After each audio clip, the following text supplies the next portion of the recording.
Bismillahirrahmanirrahim. Bismillahirrahmanirrahim. Assalamualaikum warahmatullahi wabarakatuh. Alhamdulillahi rabbil alamin. Wassalatu wassalamu ala ashrafil anbiya'i wal mursalin. Nabiyyina Muhammadin wa ala alihi wa ashabihi wa man tabi'ahum bi ihsanin ila yaumiddin. Amma ba'd. Para pemirsa, penyimak Markas Inayah yang sama berbahagia.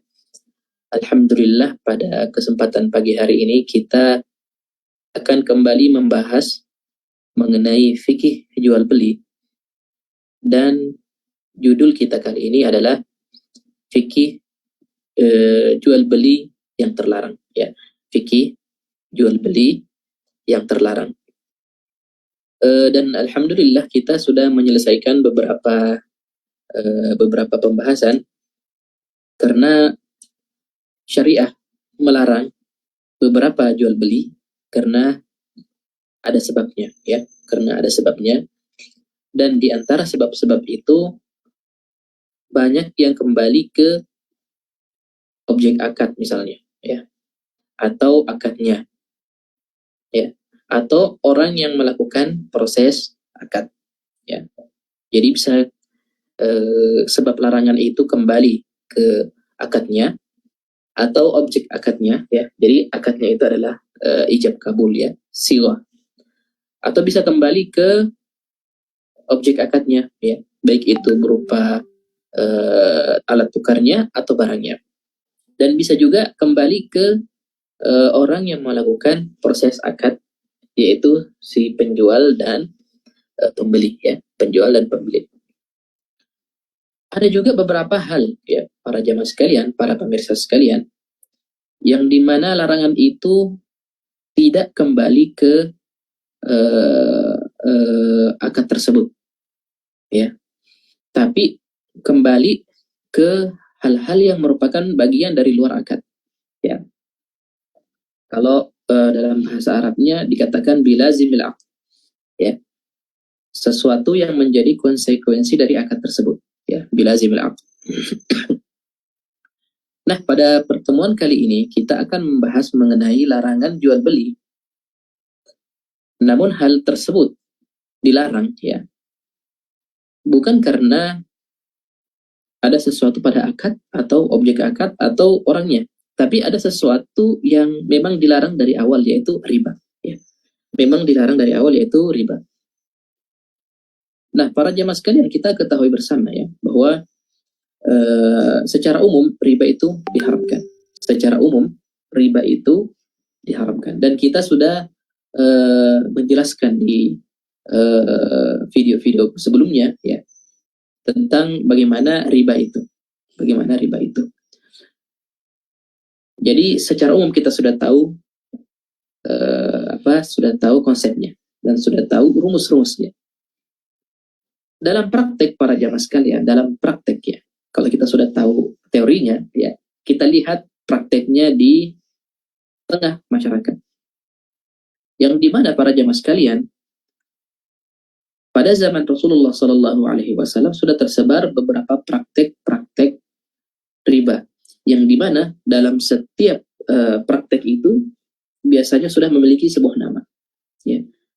Olehnya Nabi dalam sebuah hadis sangat banyak menyebut beberapa nama dari proses jual beli, yang dimana proses-proses jual beli itu semuanya mencangkup riba, ya.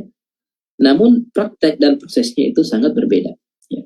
Berbeda dari satu nama ke nama yang lain. Namun itu disatukan oleh proses jual beli ini mencakup hal riba. Itu yang menyatukan nama-nama tersebut, ya. Itu yang menyatukan nama-nama tersebut. Dan para jamaah sekalian, kita tidak bisa pungkiri bahwa memang riba itu adalah sesuatu yang sangat terlarang di agama kita. Bahkan dalam sebuah ayat dikatakan, ya ayyuhalladzina amanu ya taqullaha, wahai orang-orang yang beriman, bertakwalah kepada Allah, wa dharu ma baqiya minar riba, dan tinggalkanlah yang tersisa dari riba itu, ya, in kuntum mu'minin, jika kalian memang benar-benar orang yang beriman, ya. Fa illam taf'alu, jika kalian tidak ya melakukan apa yang kami perintahkan, fa'dzanu biharbin minallahi wa rasulih, maka bersiaplah ya, akan ada perang ya dari Allah Subhanahu wa taala, rasulih dan rasulnya ya. Fa in tubtum falakum ru'usu amwalikum. Kalau kalian bertobat dari riba tersebut, maka kalian bisa mengambil modal kalian ya, harta rasul mal kalian, modal kalian yang kalian pakai itu untuk melakukan riba ya. Ribanya jangan diambil, modalnya ya, modalnya bisa kalian ambil, modalnya bisa kalian ambil.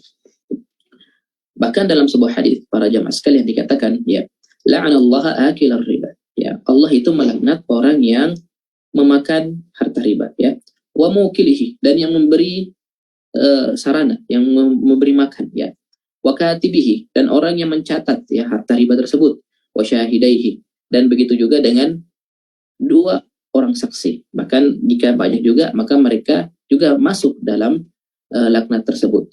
Maka Nabi SAW mengatakan dalam akhir hadis, qala hum sawa, mereka itu sama semua ya. Nah, di sini kita bukan mau membahas mengenai syarat-syarat riba ya, karena kita sudah bahas. Bukan pula kita membahas mengenai ya bahayanya riba ya, karena itu sudah kita bahas juga. Namun kita akan membahas nama-nama dari beberapa proses jual beli yang pada zaman Rasulullah SAW, proses tersebut sudah memiliki nama. Yang dimana nama-nama dari proses jual beli tersebut satu benang yang menyatukan mereka, ya, yaitu terdapat unsur riba dalam proses tersebut. Kita mungkin hanya akan membahas beberapa ya, tidak bisa semua karena sangat banyak. Kalau kita membahas semua, mungkin kita akan lanjutkan di pertemuan kedua. Ya, pertemuan kedua. Yang pertama para jamaah sekalian adalah jual beli inah, ya, jual beli inah. Dan ini adalah termasuk jual beli yang diperselisihkan, ya. Tiga madhab besar, ya, seperti madhab Abu Hanifah dan madhab Malik dan madhab Ahmad, Imam Ahmad bin Hanbal, itu mengatakan, dan ini adalah mayoritas ulama ya, mengatakan bahwa jual beli inah adalah jual beli yang terlarang, ya, jual beli yang terlarang. Bagaimana jual beli inah itu para jamaah sekalian, ya? Bagaimana jual beli inah itu para jamaah sekalian? Sebenarnya ini agak sulit dicontohkan ya, agak sulit dijelaskan jika tidak menggunakan praktek langsung ya. Intinya para jamaah sekalian, jual beli inah itu cara licik ya, agar bisa mendapatkan pinjaman uang riba. Cara licik ya, agar bisa menggunakan pinjaman uang secara riba. Ya, pinjaman uang riba kan misalnya saya pinjam uang 8 juta, nanti saya bayar dengan cicil sebanyak 10 juta ya. Seperti itu ya. Saya dapat pinjaman 8 juta, nanti saya bayar di tahun depan dengan 10 juta, tambah 2 juta ya. Ya, contohnya seperti ini para jemaah sekalian ya. Ini kan cara licik ya. Jadi seakan-akan ingin mengelabui syariat. Olehnya dengan cara ingin mengelabui syariat, mereka memasukkan barang yang dimana seakan-akan terjadi proses jual beli, yang pada intinya itu adalah bukan proses jual beli, yaitu ingin saja mendapatkan uang pinjaman dengan cara riba ya. Makanya dikatakan al-inah itu sampel ya, bisa ya, berarti sampel ya, ada sebuah benda ya, yang dimana dimasukkan di situ seakan-akan ingin menjadikan proses akad itu halal ya, padahal itu adalah bukan sesuatu yang halal. Al-inah juga bisa dari kata i'tanah ya, artinya menangguhkan. Begini prosesnya para jamaah sekalian ya. Ada seseorang yang ingin butuh uang ya, dan dia tidak mendapatkan orang lain yang meminjamkan dia, misalnya ya, meminjamkan dia pinjaman hasan. Pinjaman hasan yaitu Anda pinjam 100 juta, ya dikembalikannya juga 100 juta ya. Tidak ada dia dapatkan. Maka dia melakukan hilah ya, mengelabui ya dengan cara seperti ini. A ya, ini dua orang ya, A dan B. A dan B. A ini memiliki sebuah mobil. Ya, memiliki sebuah mobil. Dia jual ke B. A memiliki sebuah mobil. Dia menjual mobilnya tersebut ke B. Otomatis barang itu pindah ke B. Tak? Nah, si A ini mengatakan, saya jual mobil saya seharga 100 juta. Kamu B bayar tahun depan. Ya. A ini jual mobil ke B. Ya, jual mobil ke B. Dan dia mengatakan bahwa mobil ini harganya 100 juta. Nanti kamu bayar tahun depan. Nah, sudah nih, mereka sepakat. Jadi si B ini punya utang, ya. Dia harus bayar 100 juta tahun depan. Ya. Jadi ceritanya ini mobil ini udah ada di tangannya B. Nah, B ini kemudian mengatakan ke orang yang sama, ke A, ya, ini mobilmu ambil lagi nih. Ambil lagi, beli lagi. Saya jual mobil kamu ini ya, ke mobil kamu A ya, yang sekarang di tangannya B dengan harga 80 juta. Tapi kamu bayarnya cash sekarang. Kamu bayarnya cash sekarang ya. Akhirnya mobilnya kembali ke orang tersebut ya. Mobilnya kembali ke orang tersebut dan dia memberikan uang sebesar 80 juta terhadap kepada B. Ya, kepada B. Jadi si B ini ya mendapatkan uang 80 juta namun memiliki hutang yang harus dibayar tahun depan sebesar 100 juta ya. Mungkin bisa dipahami ya para jemaah sekalian. Jadi kalau kita lihat dari skemanya, mobil ini hanya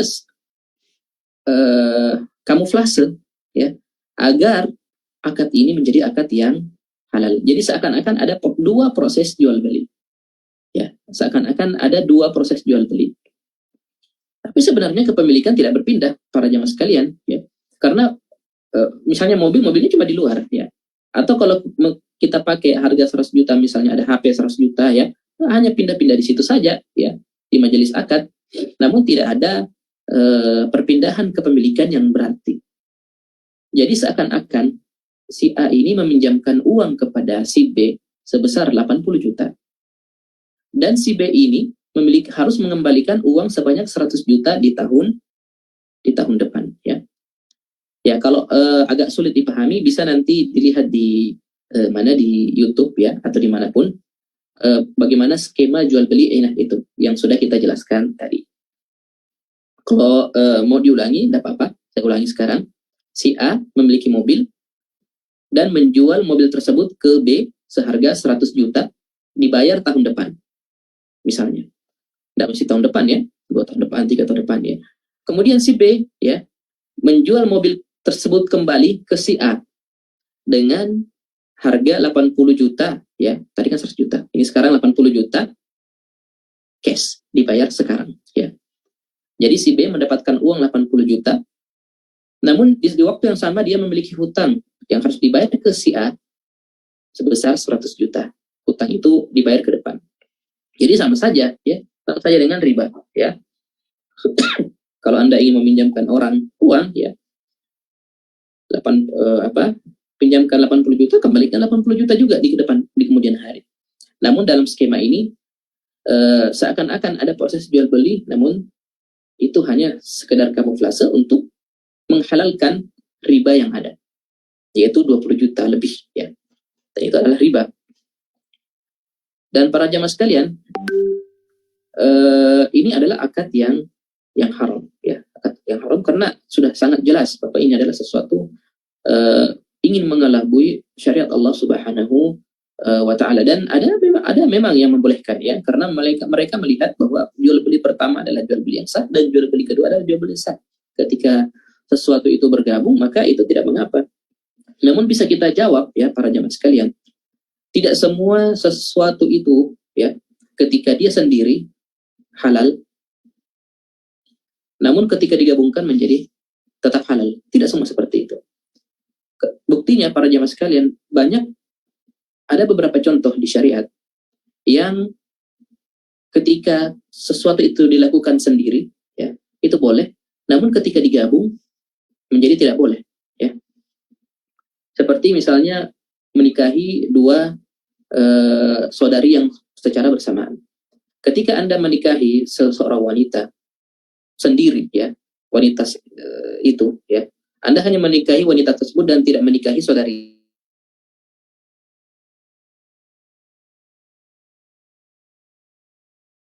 wanita tersebut adalah saling bersaudari, maka itu tidak boleh. Yang seandainya Anda menikahi saudari pertama, tidak mengapa, ya. Atau Anda ingin menikahi saudari yang kedua, tidak mengapa.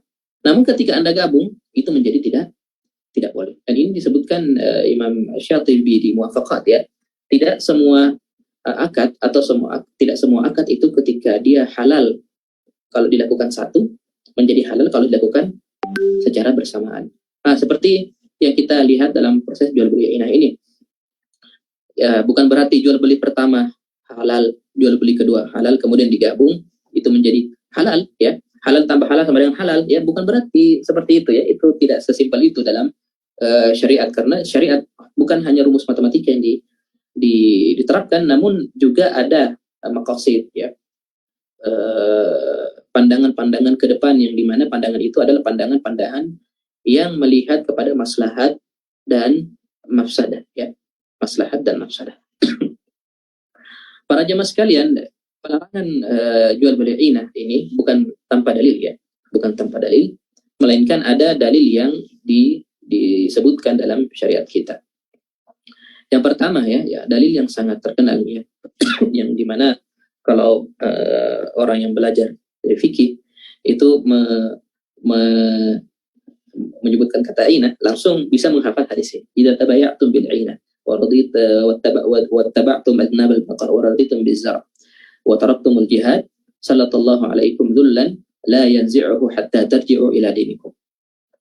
Yang artinya, para jemaah sekalian, idza tabayatum bil inah, jika kalian sudah melakukan jual beli inah, ya, wa akhadtum al-adnab al-baqar, dan kalian sudah sibuk dengan hewan ternak kalian mengikuti ekor-ekor dari hewan ternak kalian, di sini disebutkan sapi. Waraditum bizzar', dan kalian sudah ridha dan sibuk dengan sawah dan perkebunan kalian.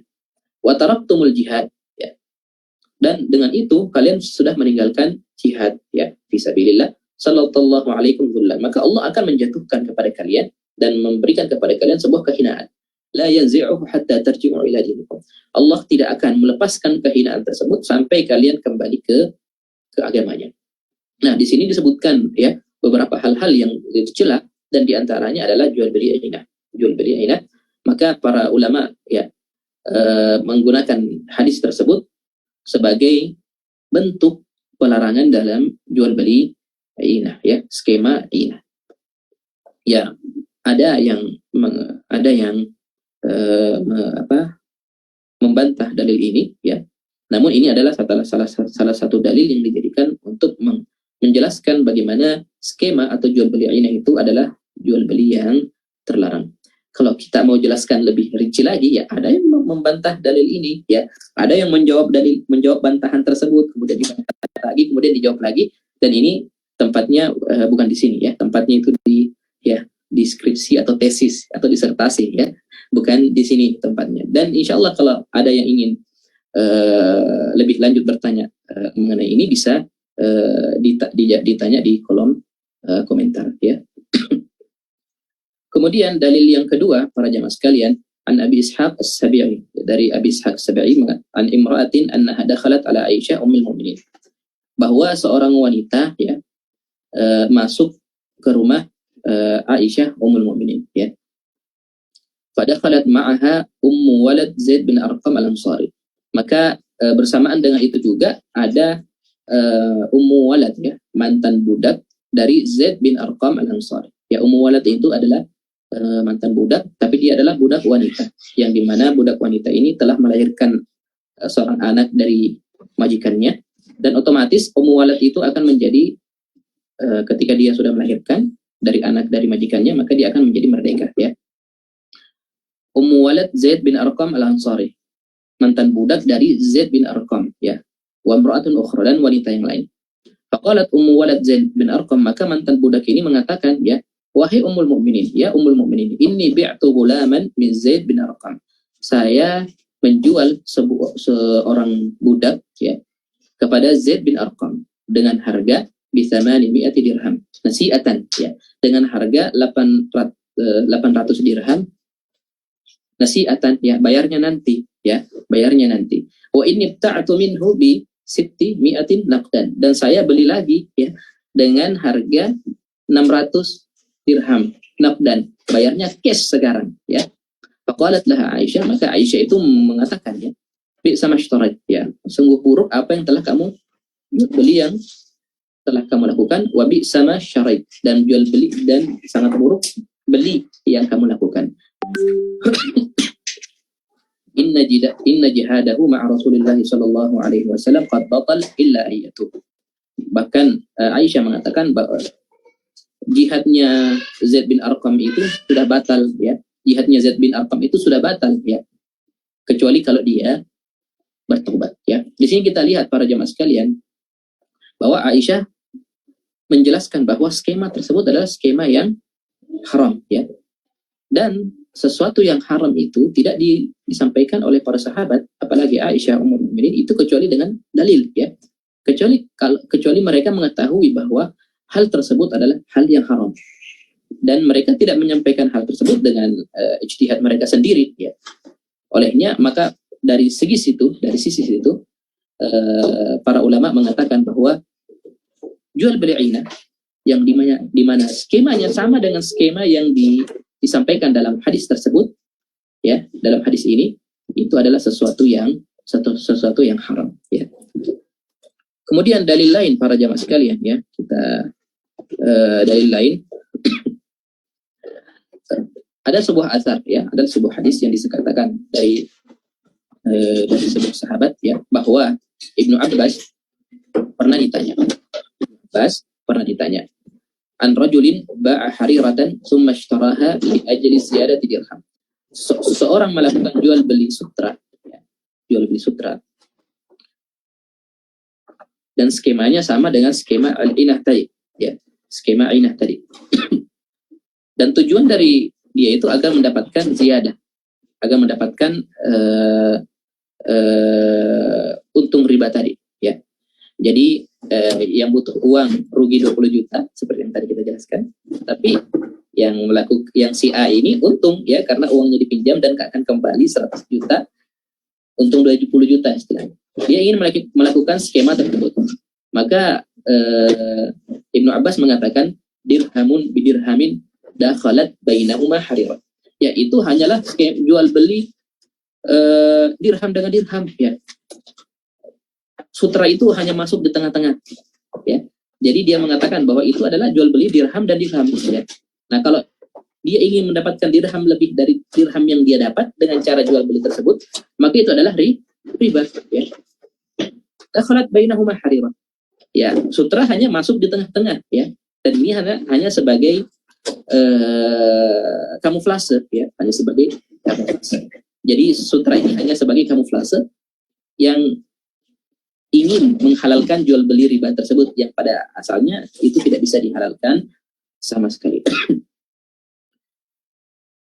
Pada akhirnya Ibnu Abbas mengatakan, ya, innallaha la yukhda hadza mimma harramallahu wa rasuluh. Sesungguhnya Allah itu tidak bisa ditipu, ya.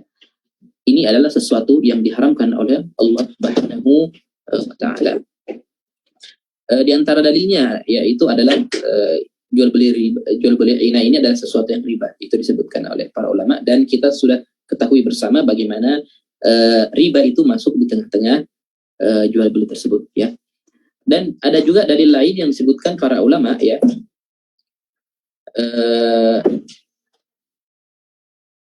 seperti ini, ya, para jamaah sekalian. Seseorang itu tidak bisa menjual barang kalau dia belum masuk di jaminannya, ya. Misalnya saya membeli sebuah HP dari seseorang, ya, tapi HP-nya itu masih di penjual.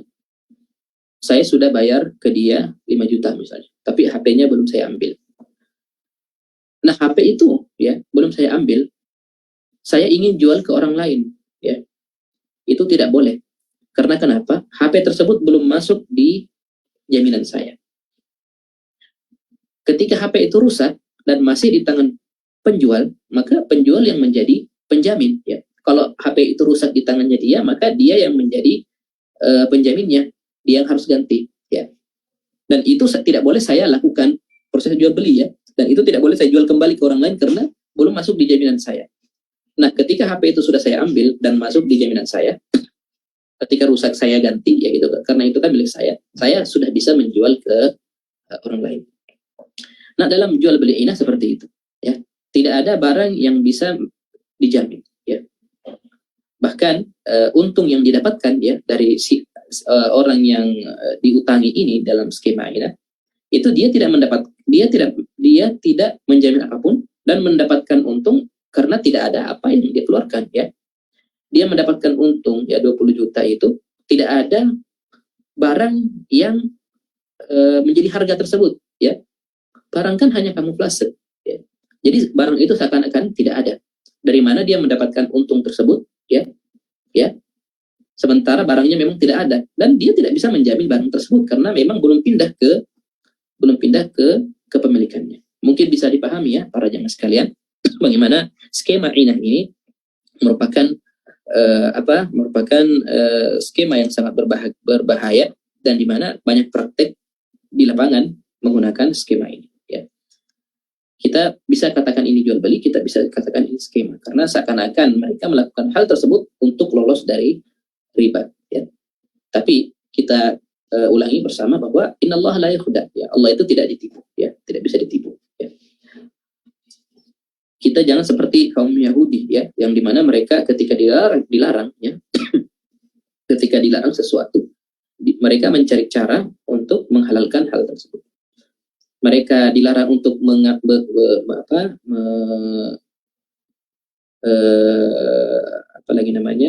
pada hari Sabtu, mereka dilarang untuk menangkap ikan pada hari Sabtu. Mereka pasang jala hari Jumat, nanti dilepas jalannya hari Ahad ya.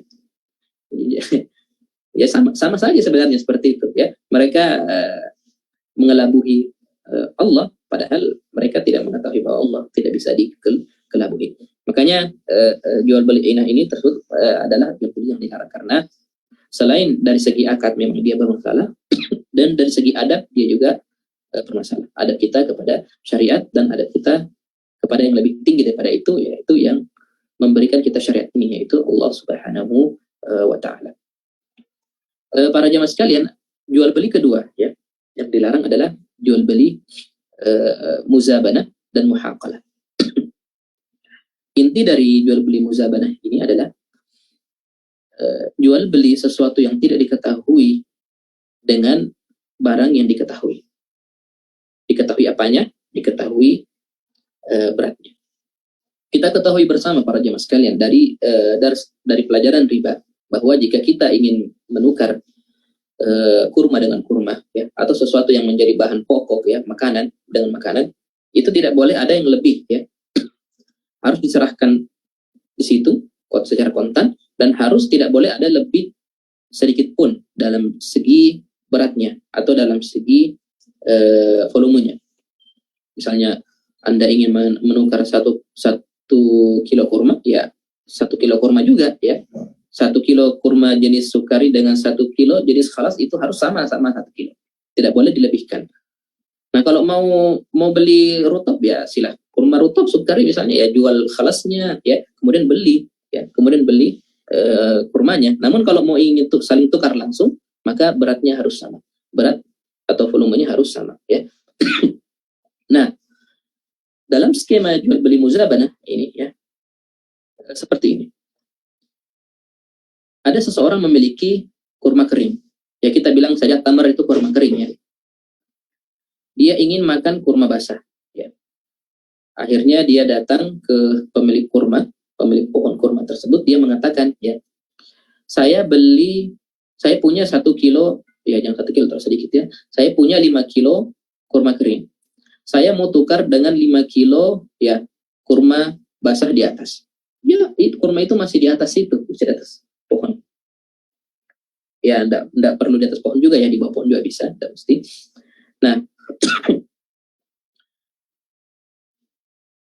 ulama mengatakan bahwa ini tidak boleh. Ya.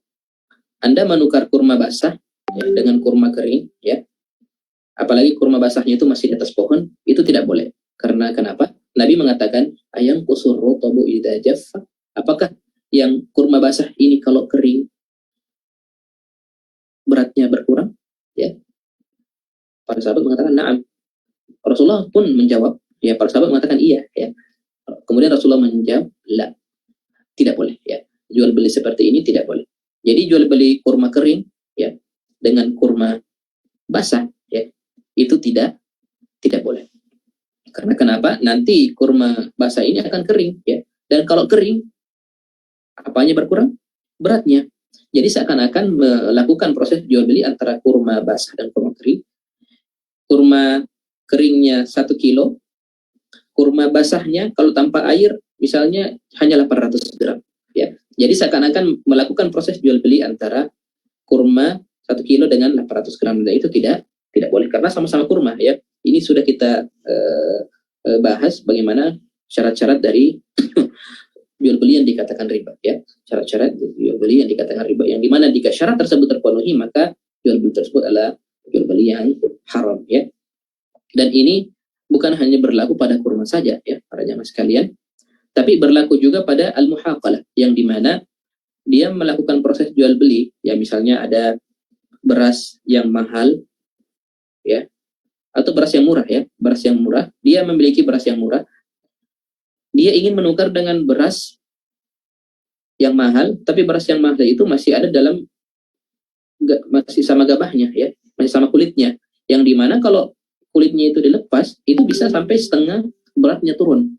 Jadi seakan-akan dia menukar, ya, sebuah 1 kilo misalnya atau 5 kilo beras yang bagus, yang mohon maaf, beras yang jelek dengan setengah kilo misalnya, atau cuma 2,5 kilo dari beras yang bagus, ya. Jadi, kalau dihilangkan gabahnya, ya.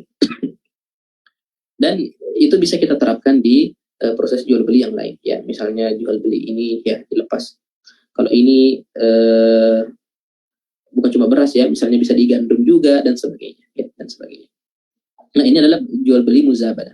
Jual beli muzabanah yaitu jual beli tukar, ya, kurma kering dan kurma basah, ya, baik itu kurma basahnya di pohon atau tidak, yang dimana nanti basah ini akan berkurang beratnya, dan dimana, ya, gabah ini, ya, akan berkurang juga menjadi, kalau sudah menjadi beras, berkurang beratnya.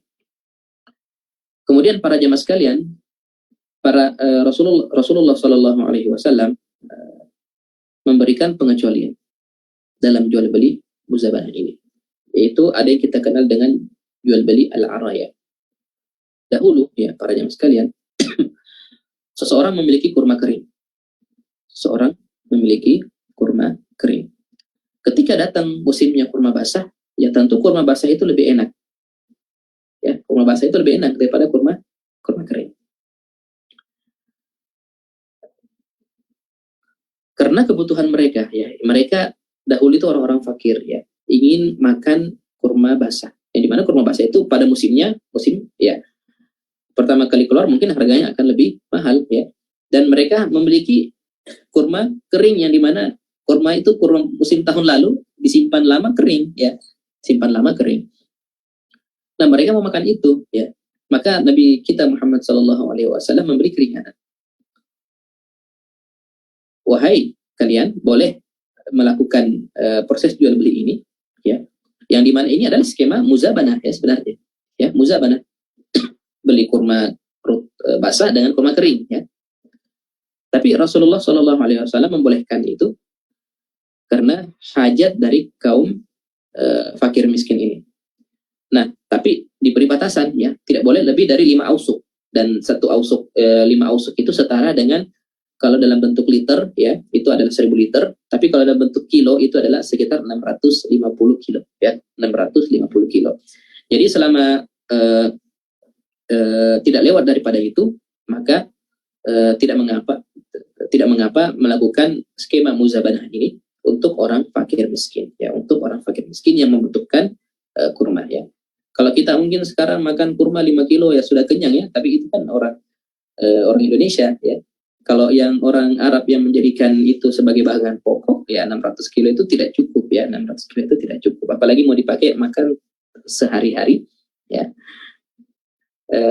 dan disimpan sampai musim-musim berikutnya.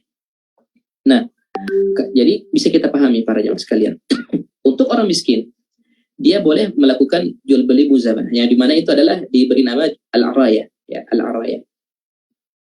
Dia boleh menukar kurma kering yang dia dapatkan dengan kurma basah selama tidak lebih dari 5 ausuk ini. Kalau lebih dari 5 ausuk maka tidak boleh. Yang timbul pertanyaan setelah itu, ya. Jadi kita pahami, ya, para jemaah sekalian, bahwa muzabana itu kalau sudah lebih 5 ausuk. Timbul pertanyaan para jemaah sekalian. Ketika jual beli araya ini dibolehkan, ya, untuk orang fakir miskin, apakah orang yang kaya bisa juga? Ini pertanyaan yang sangat berat, ya, karena sangat ada kaidah yang mengatakan bahwa